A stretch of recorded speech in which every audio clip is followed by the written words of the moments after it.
If you are hearing this, then you are listening to part 2 of the TRACcast 2-part Cloud Atlas review. Make sure you listen to part 1 before part 2. Usually parts go. You listen to part 1 before part 2. Alrighty, thank you.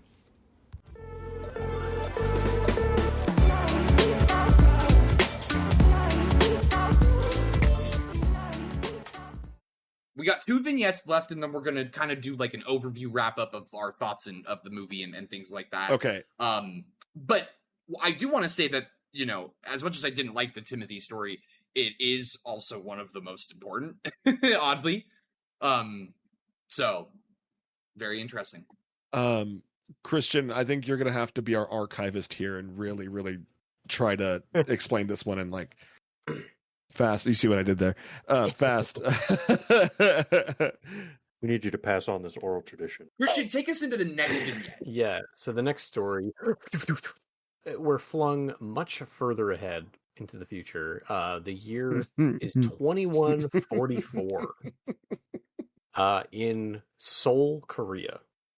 Neo-Seoul. Neo-Seoul, yeah. Korea. Neo-Seoul. This was supposed to be... I'm sorry, this character was supposed to be Natalie Portman. Did I tell you that? No! Wait, what? No! Wait. On V for Vendetta, she was handed a script for the movie when they were working on it. She was promised this role. She was promised the role of Sunmi. Holy fuck! I think if you made this movie again today, you would just cast actors in different ethnicities for all different roles. Now you would just have as many actors as possible, and then just have like an identifying thing that they do, either a quirk or a piece of clothing that's passed on or style. Yeah, I'm at least very glad they chose somebody Asian, for that, and not Natalie Portman. Hit them with the Korean ray. Anyway, I had to put that out there. I was giggling to myself. I was so excited to share that. They literally almost did a Scarlett Johansson in Ghost in the Shell. They almost did that. Sunmi is the protagonist of this vignette. Yeah, and she's a Korean woman. Yeah. So Korean woman? Question mark.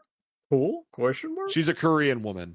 She woman? Question mark. So we meet Sunmi, who, I mean, just for all intents and purposes, she is what is known in the movie as a fabricant. She is known as a fabricant.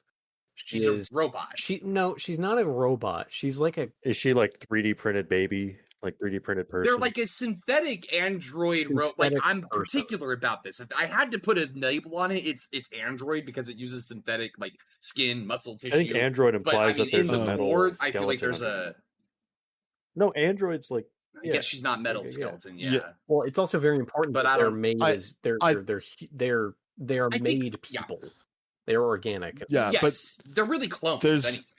There's a degree of rapid aging too with them. They don't age normally. Like, they're made as an adult. Their hearts beat faster. They're not like pure human, but they have all the emotions of humans. Yeah. But their frontal lobe is a little fucked up, as you'll learn later.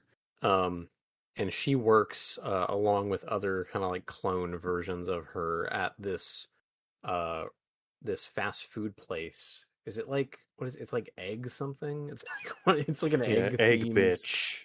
It has like a Buddha kind of looking guy, Papa Egg or something. I don't know. This is also the segment of the film that feels the most like, yeah, we just directed Speed Racer. We're still on this shit. It's hey guys, remember we made The Matrix and Speed Racer. This is Speed Racist. True. It is pretty bad. It is pretty bad because, let's just get it out of the way. Jim Sturgis comes up because as he comes in through the film, he looks like Benedict Cumberbatch. It's jarring in full Asian face, and it doesn't look. It's so stupid. It doesn't look good, and it takes you every time. You're like, this movie rocks. You hard cut to his face, and they're all in Asian face. But anyway, so she works at this restaurant. She has a friend. I believe her name is Yuna. That also works. Yuna 939. Yuna 939. She, after hours, she kind of like wakes her up and is like, "Hey, like, come with me." And they start watching the movie about Timothy that he wrote or whatever that then they made. And they made into a movie starring Tom Hanks. Yeah. And she's showing her like, "Look, isn't this movie great?"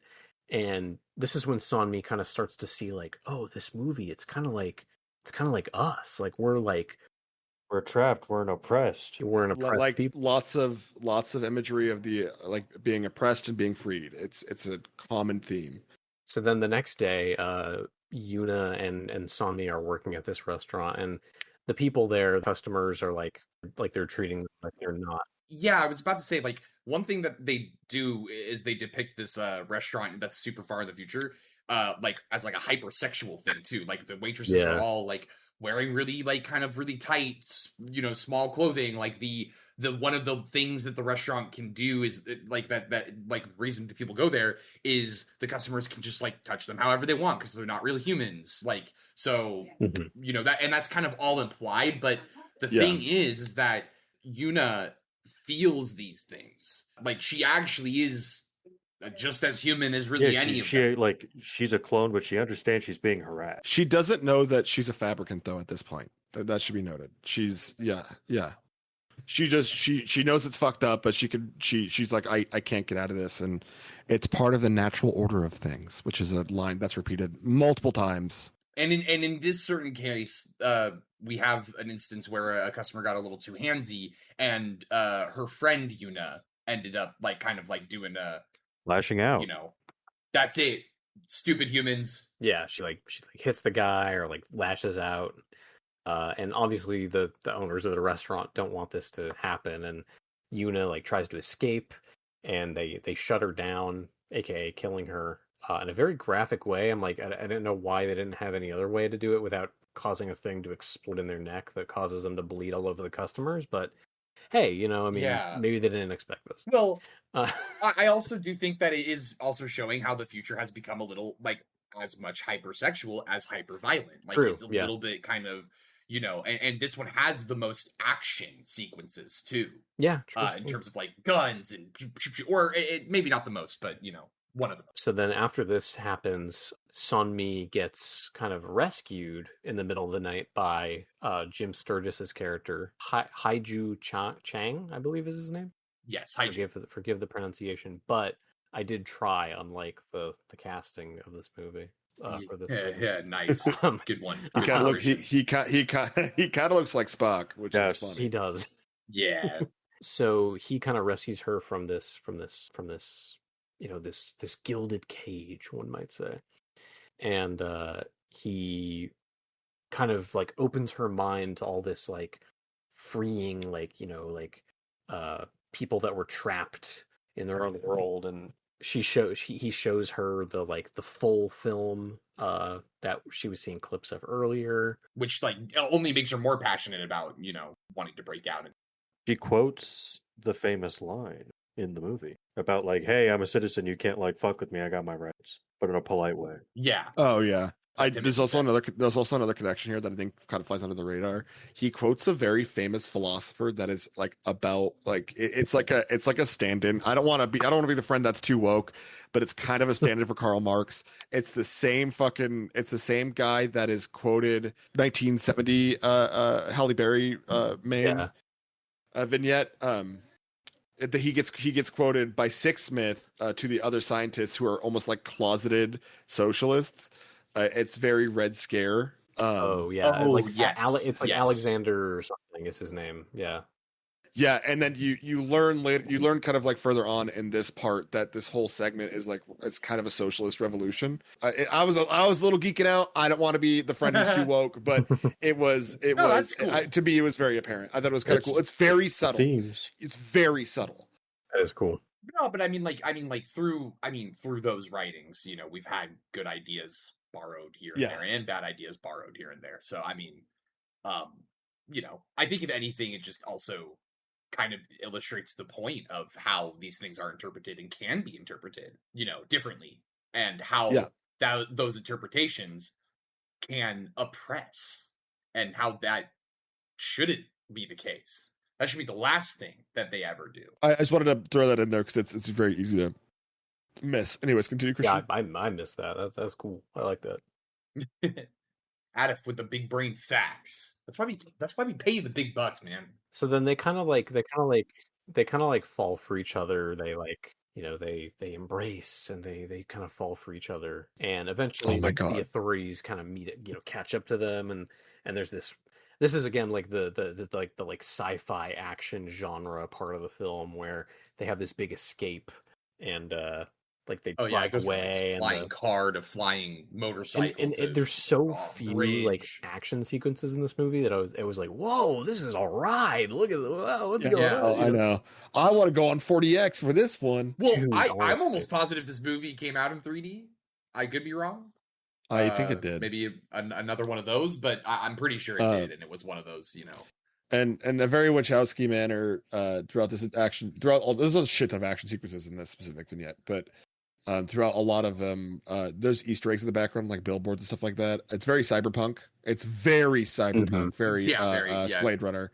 Because it's like a hyper corporate world, right? It's like the corporations have too much power, blah blah blah.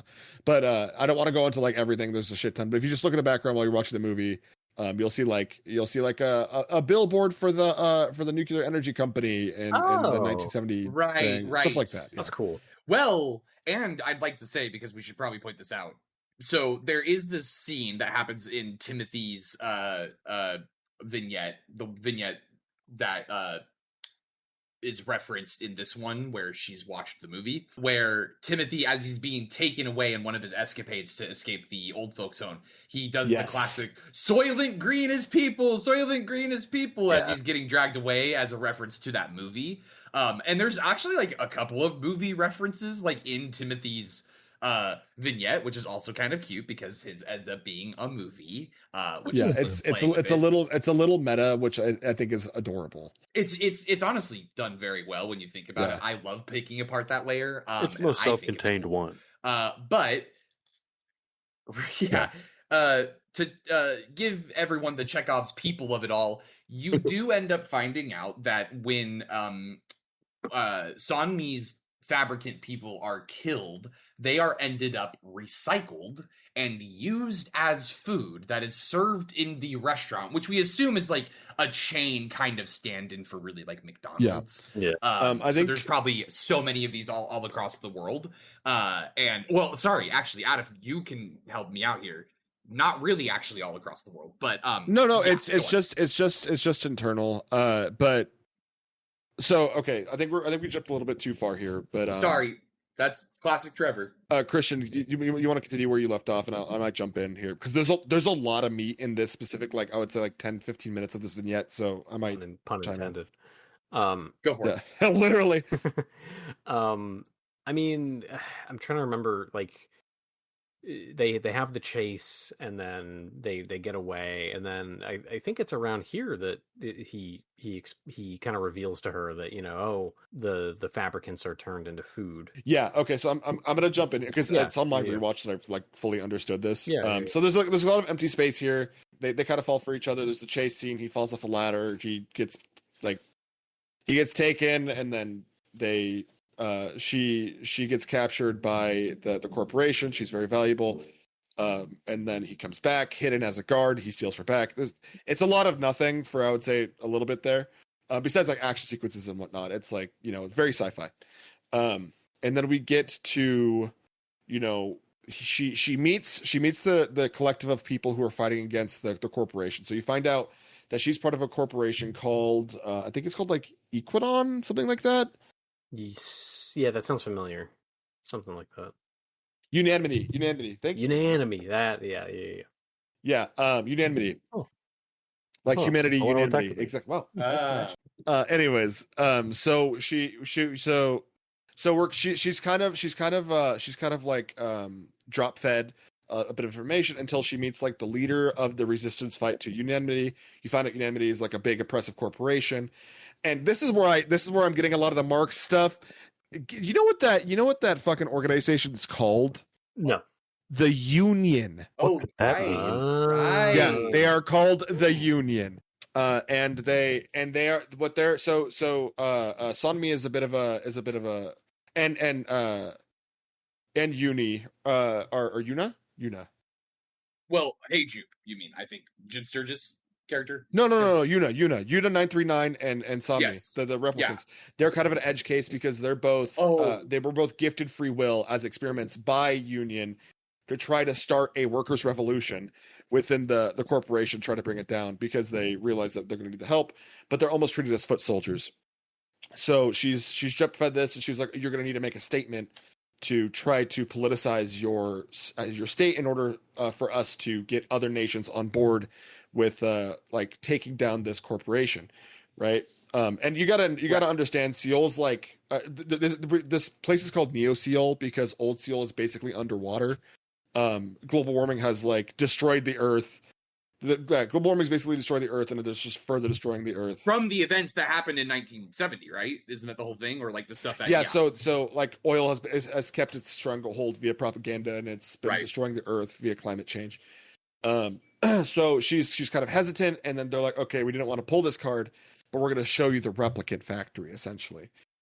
Actually, before that, there's like a little intimate moment before with Hi J. Is that his name? Heijun, and Sanmi have a replica. Heiju and Sanmi have an intimate moment. It's interwoven with like the other, almost like climaxes of the sextets. Yes. Trevor said something really funny about this. It was like, it's a good litmus test if in classes if like someone would laugh at this scene, right? Yeah, because it is a little jarring, right? You have all these like crescendos, and then you have, funny enough, music pun, and then you also have the sex interwoven, which is really important for Sanmi. And when I was 15, and I heard this stuff, the Cloud Atlas is blaring, the sex is blaring, and I am sobbing during this fucking scene. I think it is so stunning, and it's really powerful. For Sanmi. It's really good. It's done well. There's so many scenes because that really are beautiful just interwoven beautifully. Exactly, because like this a is piece of music, almost like chopped up. Literally, it's like Sanmi and for the first time is experiencing sexuality on her own discretion, right? Very true. It's like she's feeling love, and like in the most primal form, I guess, with Hi J, and it's like her taking power back over her own body. Heiju is her taking power back over her own body because she even initiates it. That's and true. I think it's stunning. I think it's absolutely stunning. It is. But you don't get that as much because I mean, in terms of, you get your lovey-dovey, but you don't get it quite like fed to you like, hey, like, the difference between those two. Not as often. I mean, kind of like it with the Nora, but played way differently. Oh my god, yeah, literally. I mean, Anora is like the extreme case of this. That movie's so fucking good. Anyway, so we go to the replicant factory, and she sees all the people, and you find out, these juice boxes they have in the future. Juice box is a triangle. Thanks, Christian. That's fucking hilarious. I mean, it's the optimal shape. You find out the juice boxes that all the replicants drink are actually liquefied protein from the previous replicants, because replicants could only live so long, so they just liquefy them, and then they make more of them. And they you also learn that there's an exaltation ceremony that the replicants go through that is like treated like, you're ascending almost beyond. Religious. It's basically religious. A lot of imagery. They all believe that they're going to like another cool place, but really they're all just getting recycled into meat and juice. A lot of imagery akin to The Handmaid's Tale, if you guys are familiar with that. I watched most of it. It's not even just that, but like for the book and whatnot, like the cloaks over the head and like the suppression and stuff like that, and like basically these people just being vehicles for sexuality. But anyways, there's exaltation, which I was saying, which is essentially just when the replicants get aged out of whatever task they're doing. They're taught that it's like almost like a oh my god, what's that Buddhist term? Reincarnation? Not reincarnation, the end of reincarnation. Nirvana, reaching nirvana. Nirvana. It's like almost like a Nirvana-esque, right? It's like you're leaving the mortal plane for like something better. But really all it is they are, and Bree another part of the TheTRACcast pointed this out. Our secret producer. Our secret producer is what this exaltation is they literally just walk into a room, they go behind meat curtains. Yeah, right? Literally. They're literal meat curtains, and they get what is akin to an animal euthanasia gun.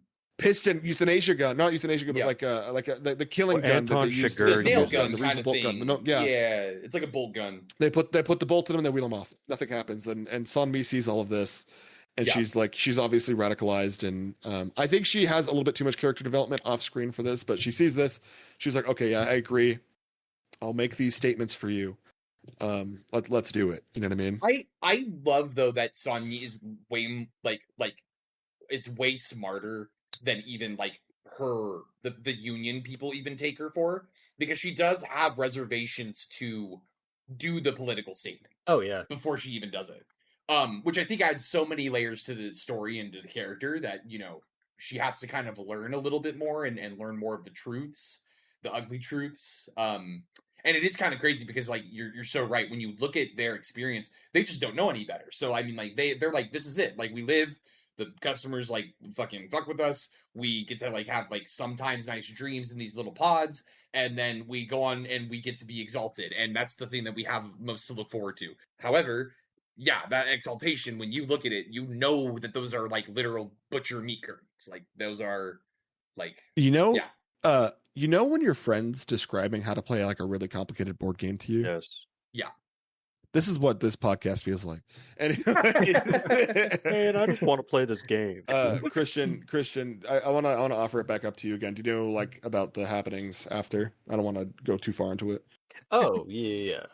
So yeah, she agrees to make the statement for the union, and she makes like a televised broadcast about the truths of this world and this all these horrible things that they're doing, and it's not right, and she has her big speech, and she kind of does this speech during this like final stand as like the soldiers are like closing in on the rebels, and during the attack, like Hey Jew is killed.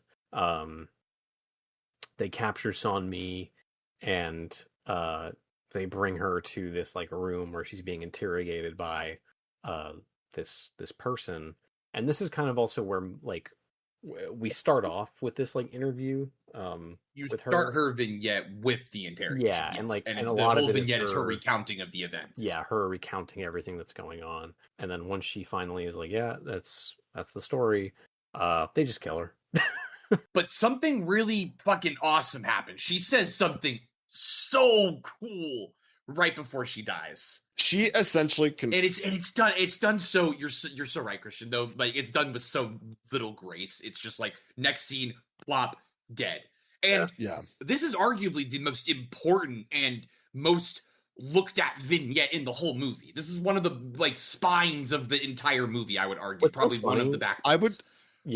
I'd say it's kind of like the exposition of the movie, specifically some of like the monologues. Yeah, and honestly, yeah, totally. I honestly thought that like because I went into this knowing nearly nothing about it. I didn't even know it was like vignettes.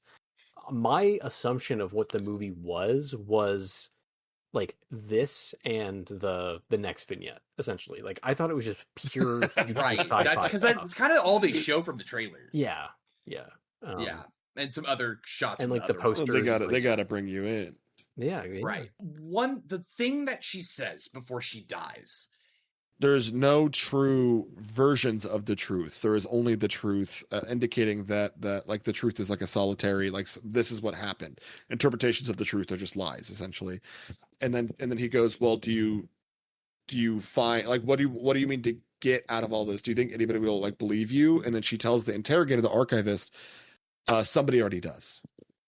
Mm-hmm. Exactly. Which is indicating he's the one who believes her, which is kind of a whole like theme of the movie is like you are more than just your life, right? You are your actions, you are your love, and that is what surpasses you and might help people in the future. And just like even with her convincing one solitary person, which is the archivist, which he's technically under the boot of unanimity, she has basically accomplished her mission. But she also essentially says that within Cloud Atlas, reincarnation's a thing. She herself also has that what's it called? Shooting star birthmark, Yes, which is for all of our protagonists, which is it basically tells you that every single one of our protagonists that we've seen so far is a reincarnation of the other. And then she says, in my perspective, death is not something to be feared. It is just a door to a new beginning. And he goes, oh, so are you saying that you believe in the existence of heaven and hell? Right. Because they are worried that the replicants are developing free will. because they're not supposed to have free will, and if they do, it's a political issue for them, right? Because a corporation's inherently political, especially one that big. And she goes, well, I don't really see a heaven or hell. Heaven for me would just be what's beyond the door that I'm opening when approaching death. Mm-hmm. Right. Incredibly intelligent, which is really cool because she's supposed to be equivalent to a sex toy. A love unit. Well, and she ends up being, I mean, we could get into the next one here, but like she ends up being basically like the whole foundation of a whole text, philosophy, religion, culture. Yeah. Like, and she was never designed that way. So after Sanmi's story and she dies, we jump to 2321, or I shouldn't say we jump to, again, it's interwoven, but we jump to 2321, where it's the far future, kind of Horizon Zero Dawn, caveman / tribes folk kind of esque vibes. And our main protagonist here is Tom Hanks, who I don't know his name. Gregory. Gregory's the one, the other one. Yeah. Okay, yes. Not Zacko. So, and you Zachary. Zachary, yep. Yeah, which is important because this Tom Hanks speaks kind of the same way that the Tom Hanks from the very beginning, listener, the very beginning, the very bearded old man Tom Hanks talking to the listener with the true speak and spinning a yarn with the fire and everything like that. This is very similar to that Tom Hanks. Perhaps he's the same. This is the far future. Yeah. And you find out that the culture of these people is based upon set in Hawaii. Recordings. It's set in Hawaii. Like this, like very kind of like, like hilly, very tree. Yeah, they call it the valley. They call it the valley. Their whole culture is based off of the recordings of Sanmi and her testimony. And they literally like base everything off of that and talking about speaking the true and they're you quickly find out that the language that they're speaking sounds like a completely different language, but it's English. It's just mashed up, jumbled Yoda language where verbs are also like nouns and adjectives are also adverbs at the same time. It's weird. Well, I looked it up after the movie, like just to like see like was it like made up or like is there a basis for it? And it's essentially there's like structure to it. It's essentially just like a form of like pidgin English, essentially. Okay, I don't know what that is. It's like a mixture of two languages. It's like it's sort of like a simplified kind of version of a language where so that other communities are able to like communicate easier. God, I'm such a fucking geek for this movie, bro. I love it. It's super and like, okay, so I'm gonna jump into this a little bit. So we have Halle Berry come on. She's like we were like, oh, that's crazy. This kind of seems like it's like it seems like it's the past, but then it seems like it's in the past. The viewer gets thrown for a loop because there's all of a sudden this sci-fi ship that comes in and Halle Berry comes off. And it's like, whoa, hold on. Halle Berry comes on the highway. Exactly. And this holds up a direct mirror because it is a foreigner coming into a land, except the foreigner comes from a ship. They're black, right? Yep. And they come to a new land, and the land is full of those tribal tattoos that you see from the first one. Mm-hmm. That's right? very true. That's very true. And they're speaking pidgin, which is essentially what Altua is speaking, right? Because a pidgin is like a broken English between people of different languages. He speaks the true. Yeah, I'm speaking the true here. You are speaking true, bro. Keep spitting the true. Spit the true. So it's really cool because you see a direct mirror and how like the past, right, to the furthest past, is like almost identical to the near future, except the only thing is that's different is race, which is the movie's essentially pointing is just completely fucking made up, right? It is. Yeah. Yeah. Besides like some like key defining features like melanin and what the fuck, like it doesn't fucking matter. Which is the point of the Asian face. However, it didn't quite land. We should say that the Asian face was not deliberately trying to make fun of Asian people. It was trying to tell you that race doesn't matter. But when Hugo Weaving was doing makeup, he necessarily enjoyed it. I think in the context, he was like, "All right, I'll do it." If everyone, if Hugh Grant will wear the cannibal makeup, I will wear Asian face. Look, man, we're just three whites and a spicy white. It's like we can't comment too much on it. I mean, I'm just saying that it's fucked up. Yeah, it's a little fucked up. Anyways, I was so excited to talk about this. Anyways, No, this movie rocks. Honestly, I don't know why I joined the like, oh, it's a bad movie bandwagon without rewatching it again, and it's convinced me. So Halle Berry rocks up to the island, and it's immediately clear that while she speaks their language, the Pigeon talk, she also definitely can talk like normal English, and is also there for a reason. She's not just visiting to just say hi. She's there on a mission. And also, I should say that this whole thing is happening with the backdrop with the more civilized tribe that Tom Hanks's family and him is a part of, versus the more cannibalistic tribe that Hugh Grant is leading, that eats them and kills them and hunts them for pleasure and sustenance. Mm-hmm. And we are introduced to that cannibalistic tribe because Zachary is out in the field with another male of the village. His name is, and Zachary, when he sees the cannibal, hides, and there is a little demon guy that pops up behind him. And this is why I brought up. Oh my god! This is why. Yeah, this is why I emphasized. Listener, a couple bear things with earlier, us. But bear with us. There is a little green goblin man that it looks like the fucking Babadook. Played by Hugo Weaving. He played by Hugo Weaving, and they call him Old Gregory. And he's Old Georgie. convincing- He's Old Georgie. Old Georgie. Gregory is the one that dies. There we go. Gregory's the one that dies, and Zachary is terrified of Old Georgie. Yeah, and Zachary's terrified of Old Georgie, but Old Georgie is telling him all these things that would be like selfish self-preservation. So while Gregory's being attacked by these cannibals on horses, he's green. He's got a green face. He's got a green face, exactly. While he's being attacked by the cannibals, Gregory and his daughter, for that matter, Zachary is hiding behind a rock, just being hidden. He has a button that he ties around his neck that is the same button that is pulled off of Erwin? Yeah. Ewing. From the ship? Adam Ewing? Adam Ewing from the first one about the ship, the Pacific Travels. He's wearing that button, the same button from his vest, yes. Right. And he puts it around his neck, and he's touching it and feeling it, and that's when Gregory comes up. Or not Gregory. Old Georgie. Old Georgie, who is wearing the same exact garb as Adam Ewing from that time period. So there's kind of like a connection with top like hat, old waistcoat. So yeah, dude, it's crazy. So Gregory and his daughter get killed by the cannibals. Zachary doesn't pop up to save him because he's listening to Old Georgie kind of saying hi. Stunned in fear with Old Georgie speaking in his ear, and Zachary kind of knows that Old Georgie's just just kind of like a figment, but like it still scares him and stuns him anyways. He's got a terrified fear. Also, checkbox for weird Tom Hanks fear in a movie that debilitates him from this had more of an effect than like elevators and scary truck. This was Green Man. This was a lot more effective. The Green Gang. Oh yeah, this was like a scary Green Man that tells you to do bad things. His green goblin mask.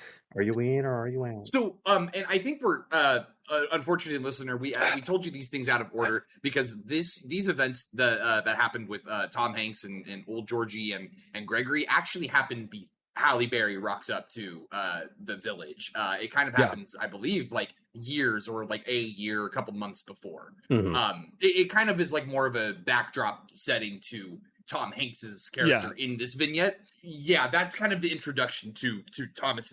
That's the introduction to this vignette, and Tom Hanks's character was this backstory with the apologies, Zachary. I got too excited. No, you're good. I mean, it's important to state all this because what ends up happening is that they go on a mission, and it's very clear that Zachary and Halle Berry's character, I'm not sure of her name. Maronim. Thank you, Maronim.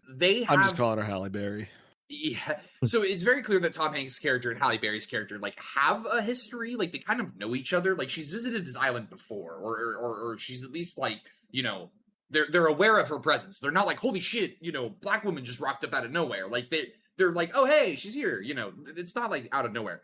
And this is where I think it gets it's not like muddy, but basically they have a really big discussion before they go on her mission together, because I believe if I'm correct, she kind of has to like cross like a sacred boundary or something, right? That they kind of hold a little sacred. She wants to get to like the relay station to like make contact with her other people, I think, right?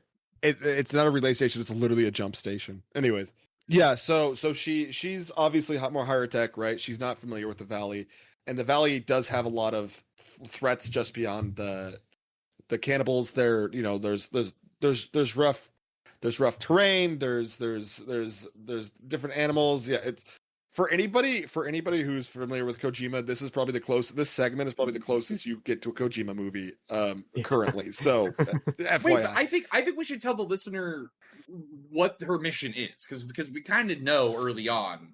We really don't, actually. You don't know until I think it's after their stint with the cannibals. Gregory comes back. He talks to what the fuck's her name? Susan Sarandon. Oh, Susan Sarandon. Oh my God, Susan Sarandon's in this movie, guys. Susan Sarandon kind of channels his ancestors and like sees a lot of different stuff. Like you see that's right. He also has visions himself. You see a vision of Sandra Bullock from the 1970s version, the nuclear power vignette. That's right. Her car falling into Sandra a thing. Bullock. Sandra Bullock. You literally said Sandra Bullock.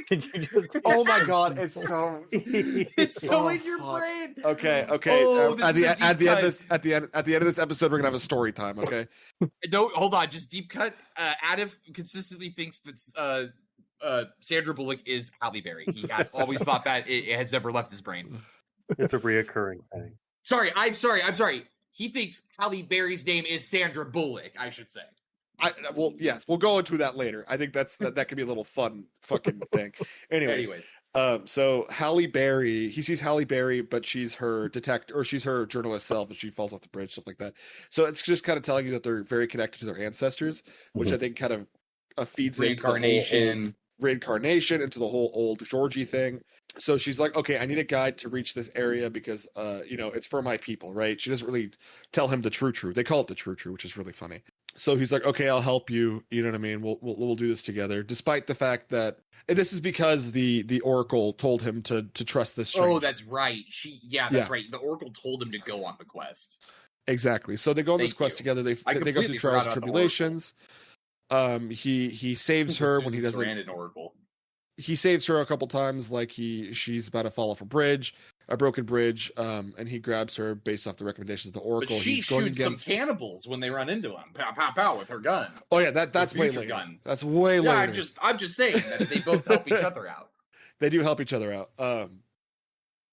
This is based off the words of the Oracle. Each other's, old Georgie working the entire together. Like, old Georgie the entire time is like, oh, don't save her, don't help her, hide here, hide there. But it's always going against the words of the Oracle, and it's always going against words of kindness. It's always selfish acts, is what old Georgie is telling him to do. Drop the rope. They go through the entire thing, right? They climb up this like they do rigid terrain with rope. He holds on to rope and hoists her up, despite the fact that he has she falls off this mountain, and they're climbing up with rope. And he holds her up, despite the fact that his hands are bleeding.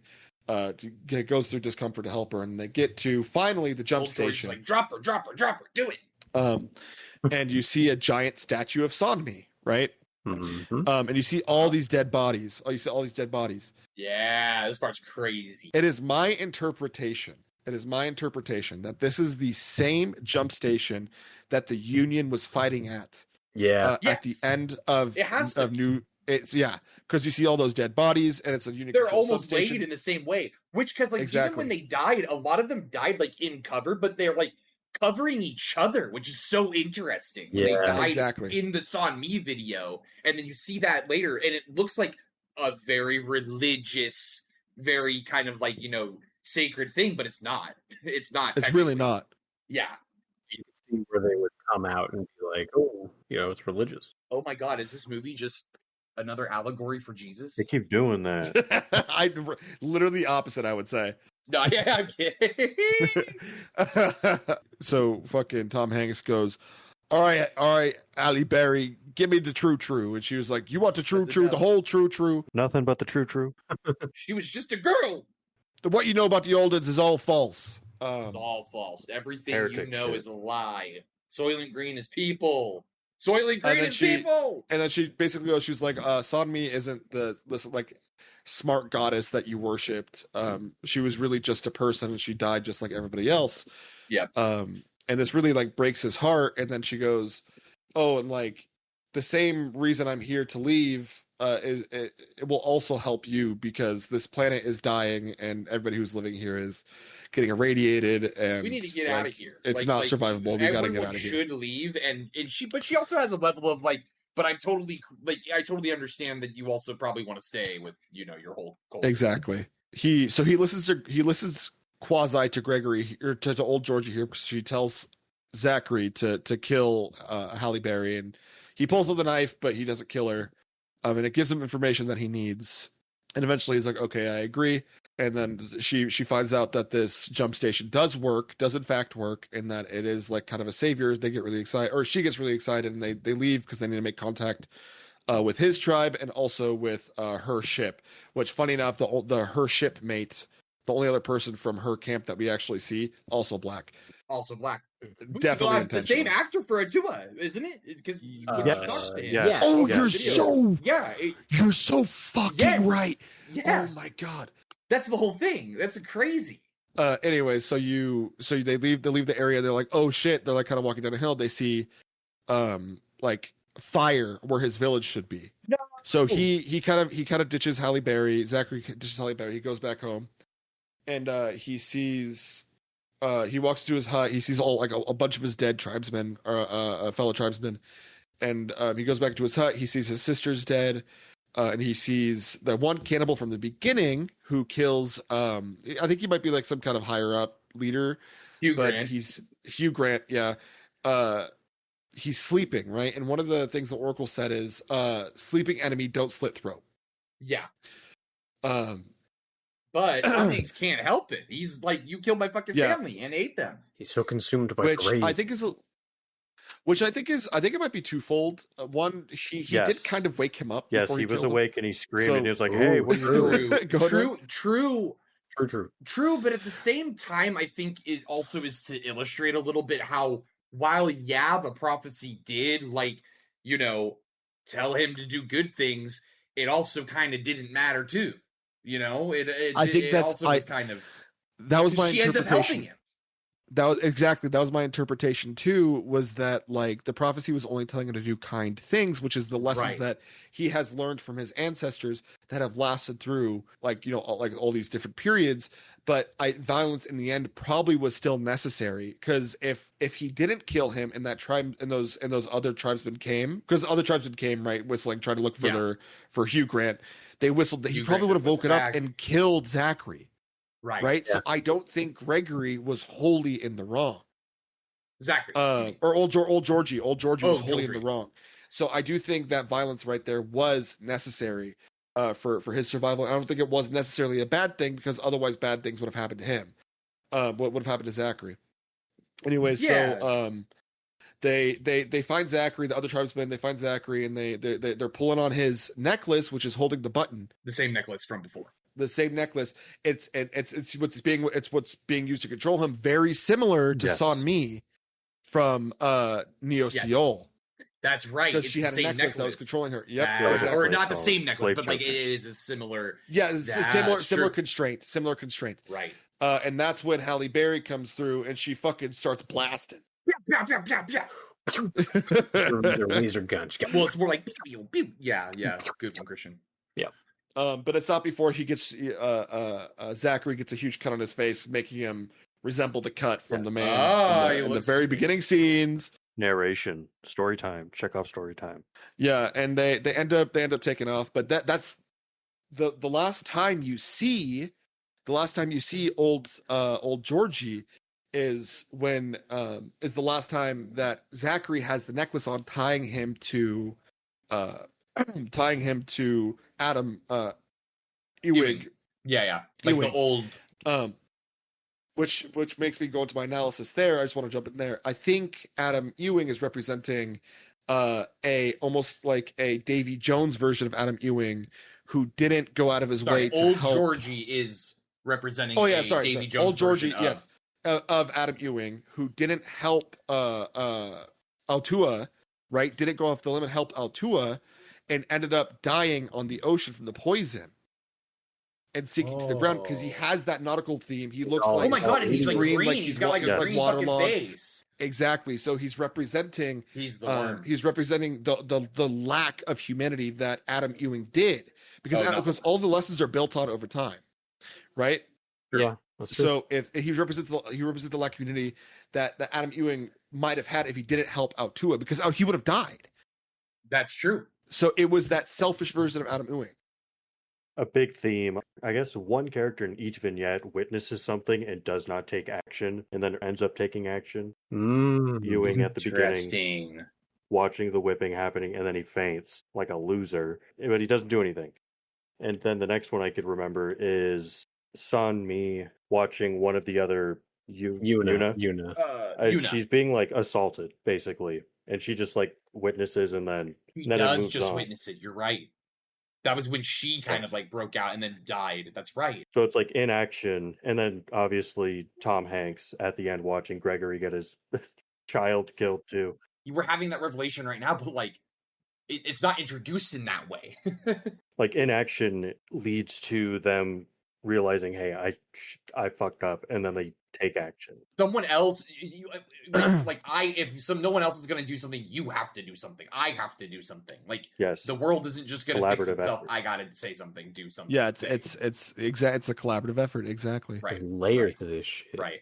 There's also a line around this time where Zachary asks Halle Berry why do the cannibals keep coming to us? You know what I mean? It's like do they want our meat?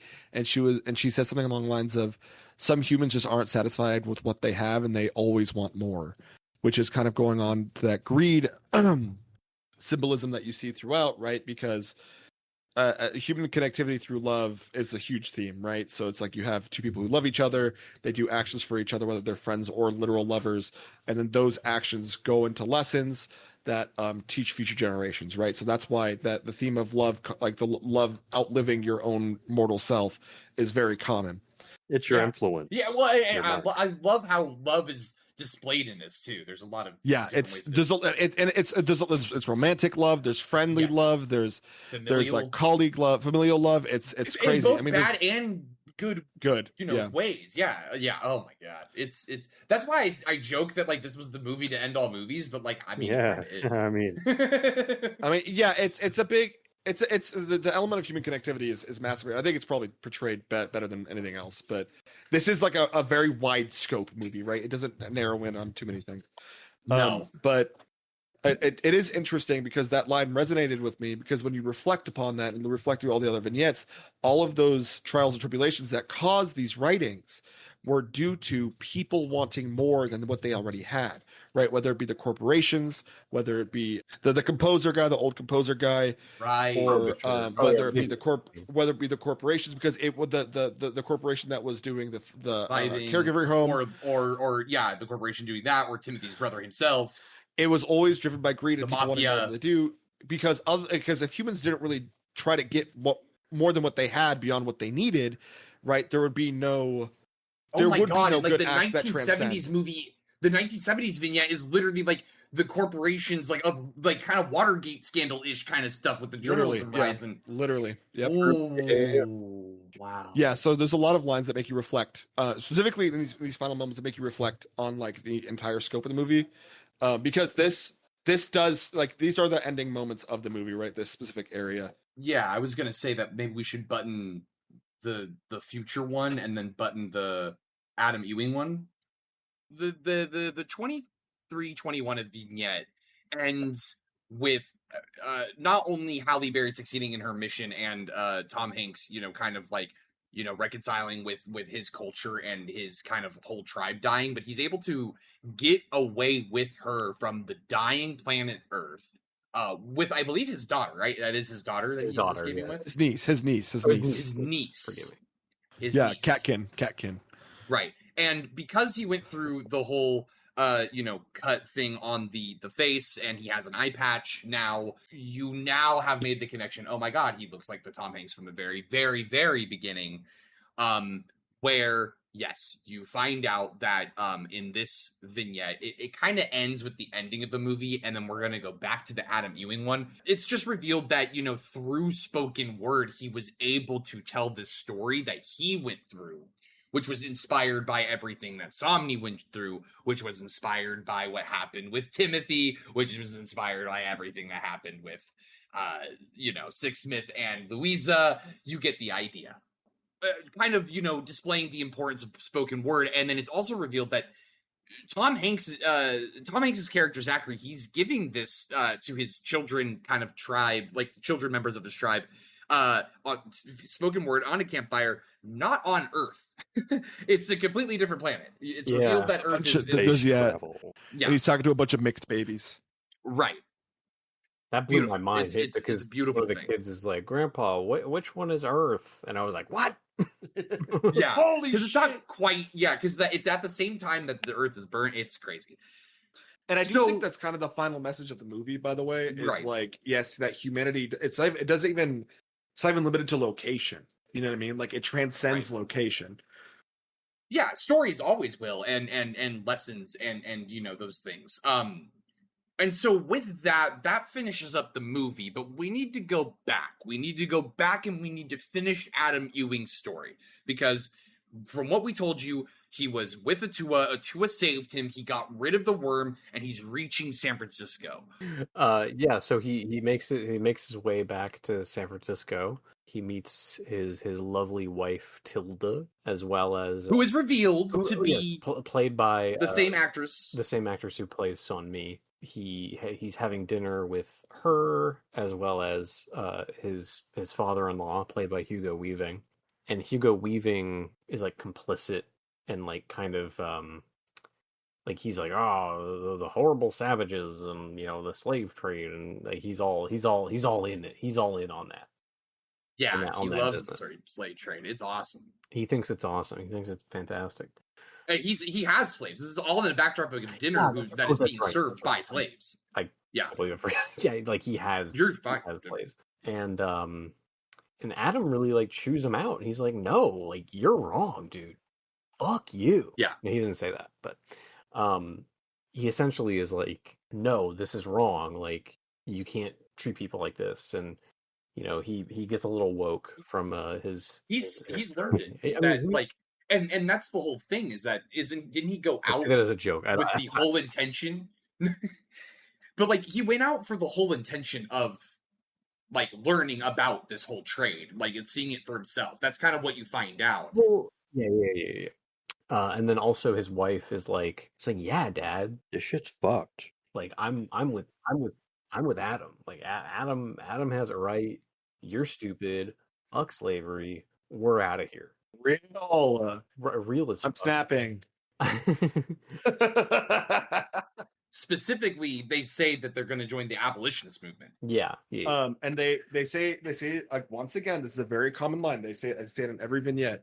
The slaver guy, the dad of Adam's wife, he goes, "What the fuck are you talking about? Some people are just better than others. That's the natural order of things." Yeah, the natural order. They say that a lot. The hierarchy. And I forget exactly what prompts it, but like Adam drops, I think one of my favorite lines probably in the whole movie is when Hugo Weaving says something to the effect of like, these people or whatever, like they're just a single drop in the ocean of that's right of you know, the world or whatever, like it doesn't matter or something like that.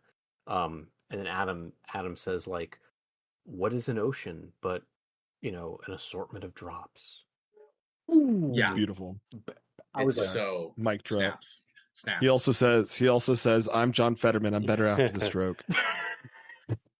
He looks right into the camera, front facing Adam Ewing. My head transplant was a complete success. Yes, Hoodie. He's on a bench. Hoodie. His father says the decorum. I really like this moment. So if it isn't abundantly clear, chronologically speaking, because there's a timeline to this, right? Like the slave ship and the slave trade was the first one. Then Tom Hanks on Another Planet is the last one. But the movie starts with, you know, the latest one chronologically, and then ends with the earliest one chronologically. I was just gonna say that like the whole thing that happens is that this whole story, this part of the vignette is given. All the other vignettes are also tying up. Yes. So that's the thing that you have to keep in mind, listener, is that you're seeing this beautiful moment not only of two lovers reuniting after a really long and arduous journey, but you're also seeing the result of a person who learned firsthand for himself the dangers of the slave trade, went through trials and tribulations himself of this person poisoning him, trying to take his riches, having a black person, that slave, then essentially free him and help him and end up saving his life. So it's weirdly cyclical in itself with the whole movie, but like it's also just done so beautifully with the music and just all the plots tying up so nicely and beautifully. Oh yeah, and at this point, the Cloud Atlas Sextet is in full swing, right? You have the full arrangement because everything's finishing up. You have they call it a symphony. They call it a symphony of violins, because it's not. We didn't mention this earlier, but the sextet was dreamt about by the person who wrote it, or Vivian, right, Robert. And he calls part of it a symphony of violins, but really all it is it's all the replicants humming along to the melody of the sextet, and that's included. So you have all those branches of the humming along with it. It's really, really, really powerful, in my opinion. It's a very well done sequence. It's just it's powerful. It is powerful, like you said. It's just And song is a way to pass down tradition and story. It is that's also true. Not one of the oldest. Yeah, If Nezca's spoken word, it is song. So I want to go off that line of like a natural order of things. This is my personal analysis, but throughout the entire movie, it's people trying to apply order to the disorder of what is being human.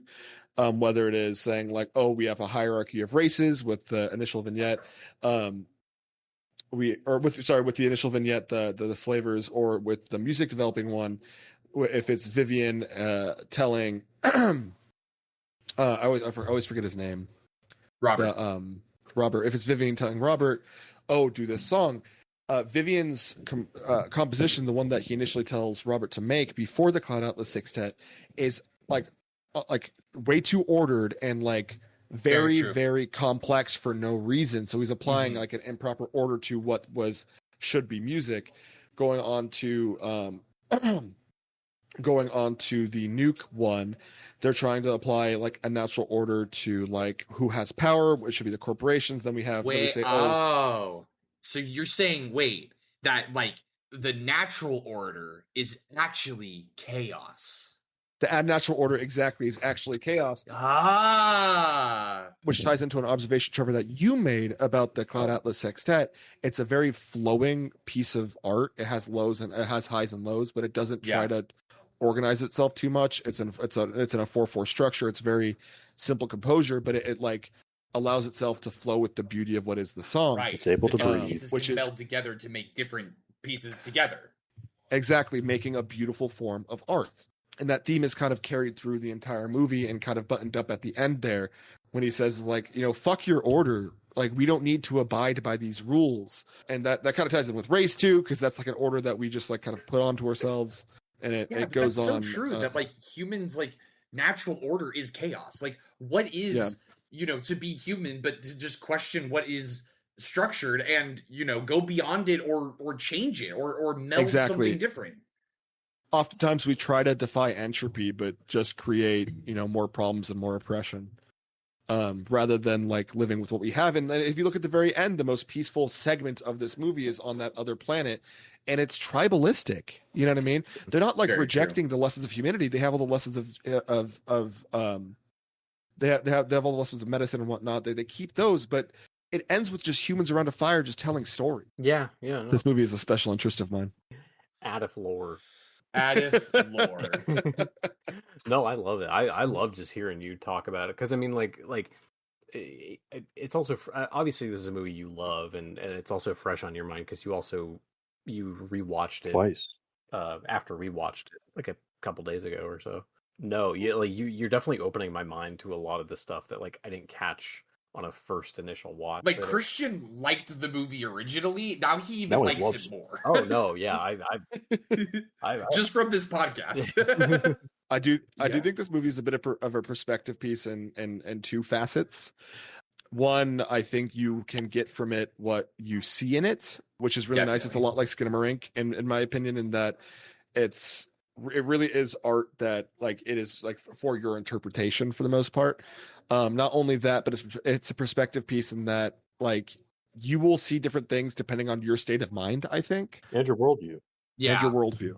Like I highly encourage viewers to hear what we said and take it with a grain of salt and try to interpret it for your own.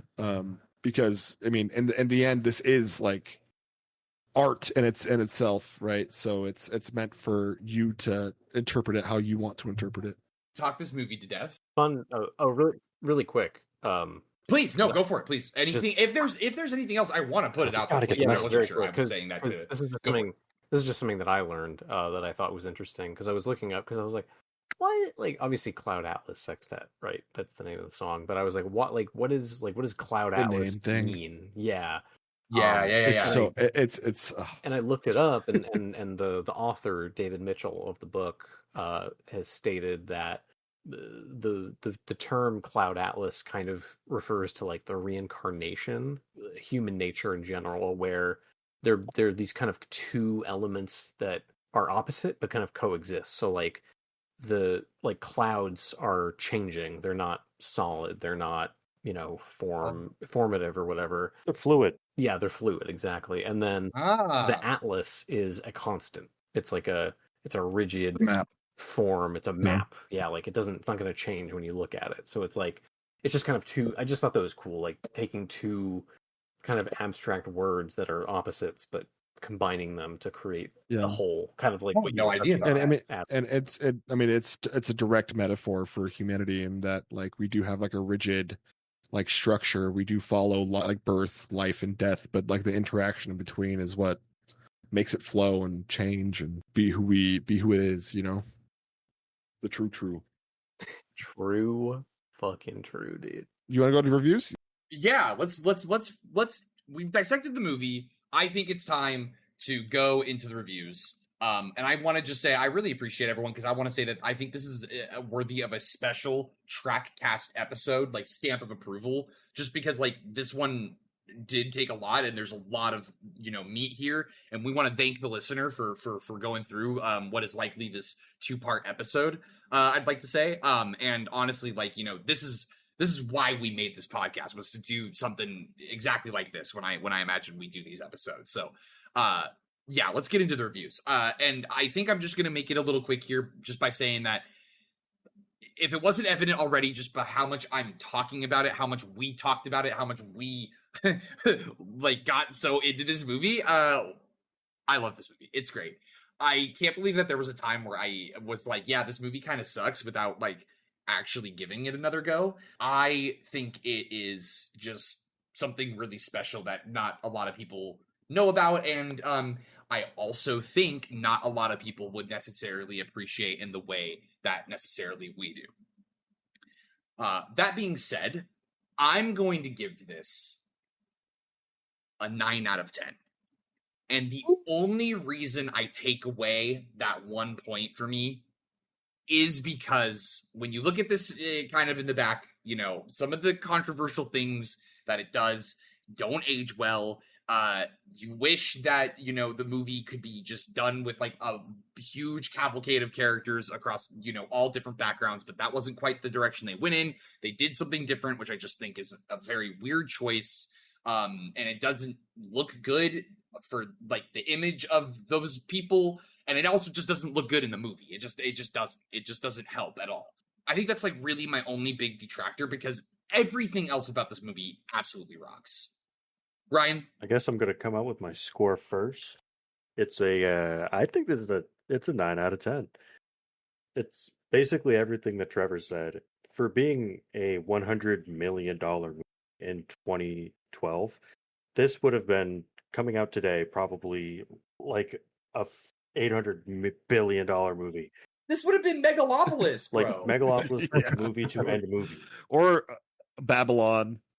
Or Babylon, yeah. Oh yeah, Babylon was the new one to end But all this movies. had the You're vision, so right. and even on like, I guess at the time that's still kind of it's a lot of money. But thinking of like what they could have done if having what my initial guess was a double of $200 million, it probably just would have gone to more physical sets and then just, I guess, hopefully amping up the feel. But it's a great movie. Watch it. It's fantastic. Thanks for showing this to me, Adam. Please watch it. Yeah, my pleasure. So I'm going to jump in here. I'm going to give it 2 scores. I'm going to start with my personal score. I'm personally giving this a 10, just because this movie is fucking made for me, right? I couldn't tell. It's heavy. It's heavy analysis. It's heavy on the emotion and spirituality. It has a shit ton of metaphors. It's like someone sculpted this for Aref. That being said, I love a lot of the themes. I love a lot of the things that it's trying to say. And I think it's fun. I saw it. I mean, it's a fucking 3-hour movie that makes next to little sense a majority of the time. I saw it twice over the past 3 days, and you do have to get over I, some crazy performances. Yeah, you do. And both times I picked up new things, and both times I wasn't bored. I sat down and I enjoyed it thoroughly. That being said, from a genuine movie quality standpoint, I do think this movie, rating, if you will, the TRACcast rating, I think this movie has a lot of slop in it. There's a lot of empty space.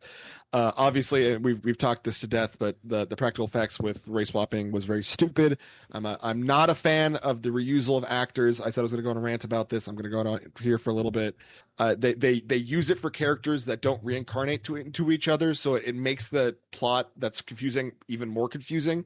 So it makes you think like, oh, is this a continuation of this person? Yeah, well, it's really not. It makes you question things you really don't need to question. So I think that's a little dumb. I'm not saying that they shouldn't have reused actors. I think they could have done it in a smarter way. And then another thing is I feel like some of the vignettes I think got edited into each other a little bit too much. They're really trying to drive home some of the mirrors, which I get, but like sometimes you'd have a vignette switch into another vignette like 6 times within like 2 minutes. It was very cluttered. So that being said, I'm going to give this an 8 for our personal, for not for personal ratings, for the TRACcast official rating. The podcast. Christian, I'll begin my review with a quote. To quote the great Marty McFly, maybe you weren't ready for that one, but your kids are gonna love it. That's how I would sum up the history of Cloud Atlas. Obviously I didn't see this when it came out because I think I saw it, like I saw ads and stuff, and I was like, maybe that's weird. I don't know. Maybe I'll see it, and I didn't. But my assumption that all these years has been it was kind of just like a failed sci-fi epic from the Wachowskis, which turns out was Jupiter Ascending in actuality. It wasn't Cloud Atlas. Yeah, true. But regardless, seeing this movie for the first time, I was amazed because of the performances. I think the acting is all really solid all around. I think the messaging and the themes are so cool and subtle, but also deep and like it's everything. It's just so much to take in. But you also like it also clicks with you and it kind of like wins you over, I think, despite like the long runtime can be kind of intimidating. I mean, just kind of echoing what everyone else has said, I think all of that I agree with. I think some of the shoddy effects of like the makeup is hit or miss. Some of it might be intentional. I didn't even think about the fact that Hugh Grant looking really bad in the Timothy story is like on purpose because it's kind of meant to be like a comedy. It might be, I don't know. But regardless, it's distracting. And the obviously the racial stuff is distracting from I think what was ultimately the point. So that does take some points away from me. Especially to Adam's point about how it cuts around. Too. Yes, yeah, exactly. And I mean, also just quick special shout out to like the fact that like this was based on a book and the score is so beautiful. Like whoever scored, whoever read the book and was like, this is what the Cloud Atlas Sextet will sound like. I mean, yeah, that's probably what it sounds like. It's fucking beautiful. It's beautiful. But no, all in all, I think this movie is really fucking good. It to take in a 3-hour sci-fi epic and then make me be like, you know what? I would feel comfortable watching that again, like soon. No,